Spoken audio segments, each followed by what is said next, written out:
Welcome into a brand new edition of the 06010 ESPN Communications podcast. I'm the host, Alex Feuz, and we are joined by the one and only Brian Windhorst, NBA senior writer.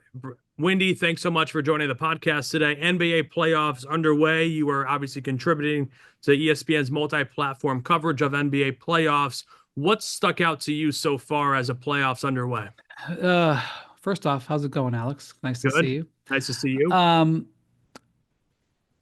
the very unpredictable nature of these games, and not only who's the winner and loser, but how the games themselves are playing out. We've really moved to a spot in the league where, no lead is safe, but we're even pushing that to an extreme. For example, the stat that Stats and Info came up with, which was like teams who were down by at least 7 points in the last minute in the playoffs were like 0 and 1600 for the last like 25 years, like some crazy stat like that.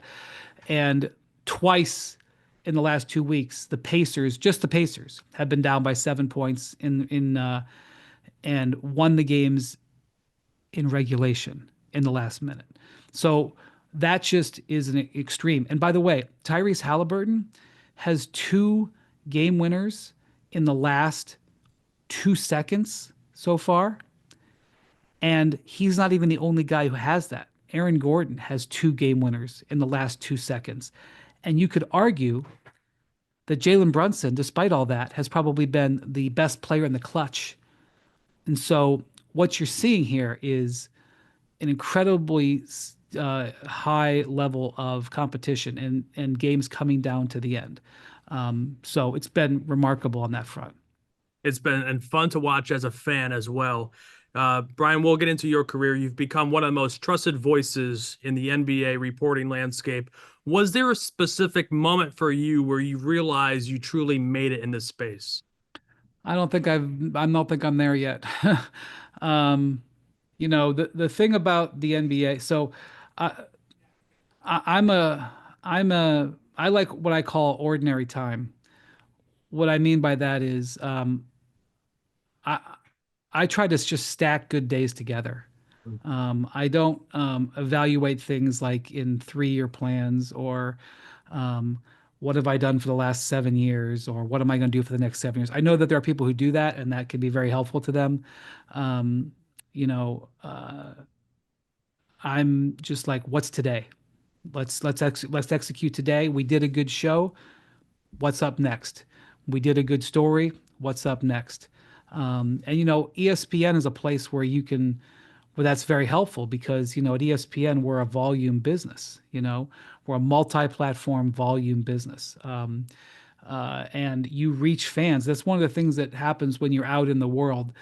You have people come up to you and say, "I love you on PTI. I love you on First Take. I love your podcast." They saw a clip of something that on Sports Center. You write something and that, especially something that might be like longer or more, a little bit more in depth, and that ends up being cited for months.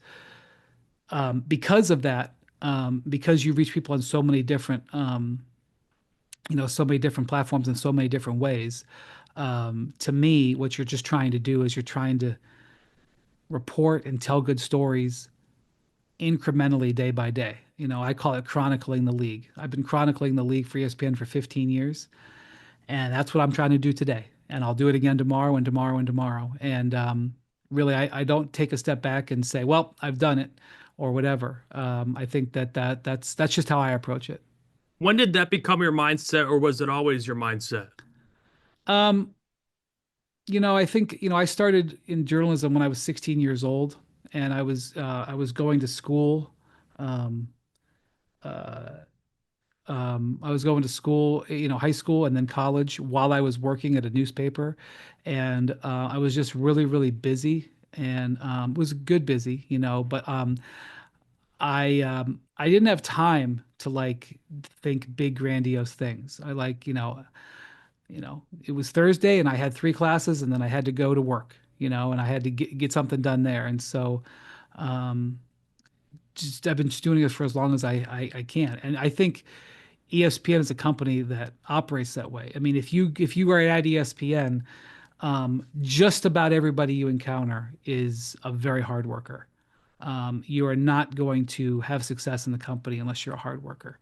And so it kind of, you inadvertently get grouped in with people who are wired like you. It's not like you say to yourself, I'm going to set out to do this.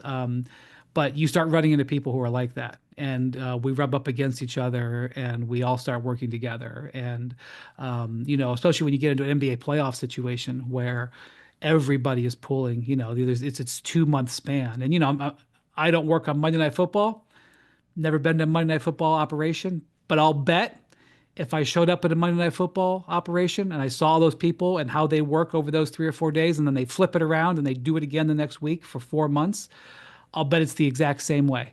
And so uh, that's how I'm wired, and that's why I enjoy working at the company so much. You mentioned your podcast, the Hoop Collective podcast. It's become a fan favorite amongst the ESPN podcasts.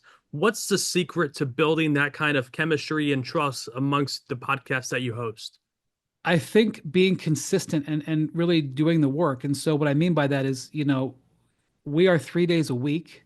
Yeah. We're 2 days a week in the off season, but we pretty much we don't not pretty much we do it year round, and it and we tear ourselves to extremes to make sure that we have the latest information, the latest commentary, and in the final or in the playoffs, that means staying up till all hours of the night, where we do it after we've done work, where we've done our games or we've watched the other games, or we've done a full day of work, because we want the people to know that if they when they get up in the morning, every Wednesday, every Monday, every Friday, that it is going to be there, that they can count on it for when they're doing their morning workout or they're on their way to work or they're on their commute, or even if they don't consume it till later, whatever. But we want it to be there. And the reason I named it the Collective was because at ESPN we have a bunch of people who are spread all over the country and they're on the ground. We this is not.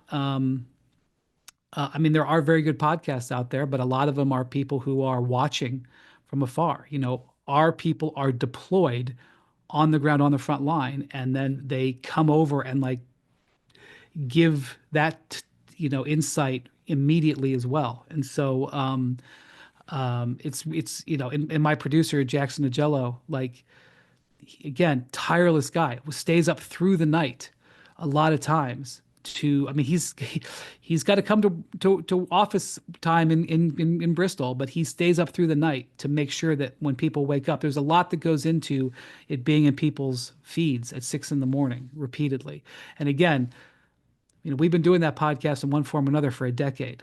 And the group that we've got here has been doing it, since before the pandemic, the core group that I have. And so got a lot of reps together and we spent a lot of time building up that audience. So, it's kind of part of the way we operate in general.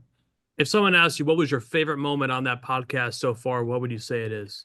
Yeah, so this is the thing. Like, you asked me that, You and got 10 years worth of it. right, and it's a really good question. I understand what you ask, and there might even be a good answer out there, but I don't think about it that way. Honestly, I'm like, What's next? we did one last night. I Yeah. got one tomorrow night. Like I will do the best I can to prepare and deliver for that one, and then I'll do the best I can to prepare for deliver for one after that. And I know it would be more fun if I was like, oh man, there was this one time. But I just, I'm into making that production and making each one as enjoyable. The one thing I will say is Tim Bontemps and Tim McMahon, the two guys who do it with me more than any, we've got our 10,000 hours covering the league and working together. And we know what we're doing. We're all of us, humbly, we're all in our primes. We've all been covering the league for decades. We're very well sourced. And so what you're seeing right now on that podcast is people who are in their primes at the top of their games, respectfully and humbly. And so I'm not saying there aren't other great podcasts out there. I consume them. But when it comes to NBA reporting, it's premium what you're going to get there, and we work very hard to keep it that way. We'll switch gears. We have to talk your famous moment on First Take. What's going on in Utah? When did you realize that that moment on First Take would resonate with so many people and become a meme along with it? Well, I didn't know it was going to become like a internationally famous meme, but I knew right away that it was good TV. And you know, it was I had sort of understood what was happening in the league the night before, and this happens a lot, by the way, where I will go through the podcast. I mean, I will go through a podcast at 1 in the morning and sort of go over everything I'm seeing and hearing and understanding and thinking about the league. And then I'll wake up sometimes at 6 in the morning and begin the day with, get up and first take. And I've already sort of run through it. And sometimes what you see on Get Up and First Take is sort of the second run through because I've gone through the first run through on the podcast. That's what happened on that in that moment. That was sort of the refined version because I had gone through it the night before on the podcast. If you listen to the podcast that Friday morning, you heard basically a version of what I just said. It wasn't the first time I said it, but obviously when it's on First Take, it's amplified. And so I was very comfortable with what I was talking about, and I had run through it before, and so I was sort of giving a more refined version. Like I guess the dress rehearsal was on the pod, and so and it was it was an interesting story. Just the set of circumstances was interesting. I would like to believe that I tell reporting narratives like that all the time, and that if you listen to the podcast regularly or you watch me, that I'm always doing stuff like that. But okay, this particular set of circumstances set this up, and then about an hour and 45 minutes later, when Rudy Gobert was actually traded, I had a pretty good idea that he was going to be traded, but I did not know he was going to be traded like within 2 hours. And I had already known that it was starting to get some traction. Part of it, Sam, was that it was Friday of July 4th weekend and the content flow had slowed down and there was no new sports content for the next few days. And so there was a time and place aspect of it for why it grew so big. Yeah. But really, it was the product of me working the wheel of reporting and content that I always work. Oh, Brian, this is my favorite part of any interview I do. It's the Fast Five round. It's five quick questions. Are you ready? Please. Most famous non-athlete in your phone contacts. God. I'm friends with some PGA golfers, Oh, okay. but they're athletes. That's true. I don't know. I text with Michael Rappaport, but that's always about basketball. I mean, I don't know how famous he is. I mean, I think like Michael Wilbon's non-athlete, I think he's pretty famous. Yes. So, probably like Stephen A. Smith, if you want my honest opinion. Like, if somebody got a hold of my phone, I'm just looking through my phone right now. I mean, there's former basketball players. If somebody got a hold of my phone, the number they would probably take would be Stephen A's number, is my guess. Other Oh, than the NBA players I have in there. yes. You brought up Stephen A. What's one moment on First Take with Stephen A. Smith that you got the most text messages about live? Usually it's angry text messages from people in the NBA. Um, I don't know, but I really enjoy working with him and Mad Dog because I like working with him and Perk too, but him and Mad Dog are so different, and I'm different yet again. That we often have very different perspectives. So there have been times where Mad Dog will say stuff that I think is just insane.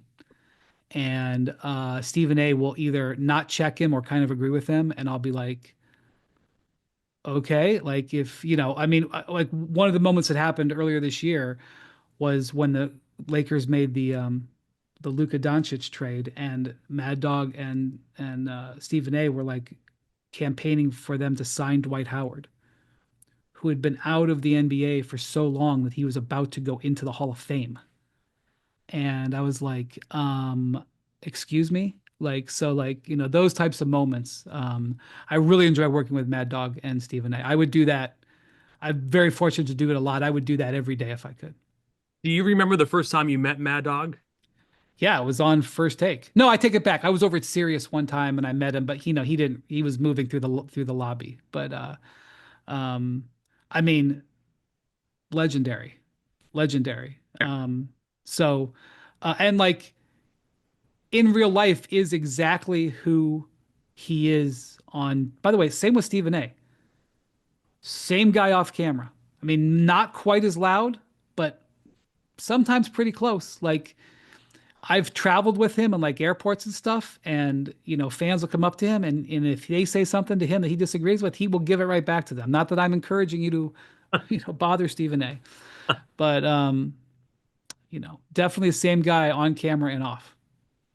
Number four, if you turned on the radio, if you played any song and only one song could be played whenever you turn on some music, what would be your one song that you would want to hear the rest of your life? I'm a big Tom Petty fan. Fortunately, I got to see him, Tom Petty live, any sort of live version of Tom Petty songs, and fortunately, I got to see him probably 7 or 8 times before he died. So I was late to it. He was already maybe past his prime, when I, got around to it in the early 2000s, but I got a chance to see him. I mean, but if you looked at what's in my, Spotify playlist, you would be surprised that it's all over the place. What's in that playlist. And, so, but if you gave me one choice, it would be Tom Petty. Okay, love that. Unfortunately, no new Tom Petty music coming, sadly. Last one for you, Wendy. Does LeBron James play next season? Yes Oh or yeah. Yes, I think the real question is, does he play in, 26, 27? Yeah, he's playing next year. I mean, I'm not 100% sure, but yeah, I think he's coming back. He's going to make the All NBA team. You don't retire when you have a $50 million player option sitting there and you just made the All NBA team. But he did seem to have a pretty serious knee injury at the end, and apparently so serious that he wasn't able to go to the Met Gala. So I never thought I'd have LeBron on the injury report for the Met Gala. I think he probably was planning on still playing. And when he said he would go to the Met Gala, it was just one of those wink winks, But and then he's like, "Wait a minute, I don't have an outfit." But I guess his knee injury was bad enough that he couldn't go to the Met Gala. Wendy, this was so much fun. Thanks so much for taking some time during your crazy schedule right now amongst the NBA playoffs. Really do appreciate it. Thanks. Have a great week.